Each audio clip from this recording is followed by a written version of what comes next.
अस्सलाम वालेकुम, मैं हूं आपका एस्ट्रोलॉजर सलीम समी। क्या तुम मेरे पास हो? आजकल ये ड्रामा बहुत ज़्यादा हिट है। क्या आपका चार्ट में कहीं एक्स्ट्रा मैरिटल अफेयर तो नहीं?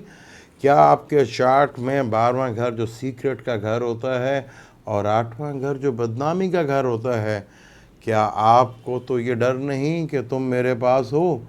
अगर ये वीडियो देखनी है तो मेरे नए चैनल सलीम समी एस्ट्रोलॉजर पर जाके सब्सक्राइब कीजिएगा और ये वीडियो आपको वहाँ मिल सकती है कि तुम मेरे पास हो। ये जो ड्रामा आजकल बहुत ज़्यादा हिट जा रहा है, आपकी कुंडली में क्या इस तरह के योग बनते हैं, एक्स्ट्रा मैरिटल अफेयर?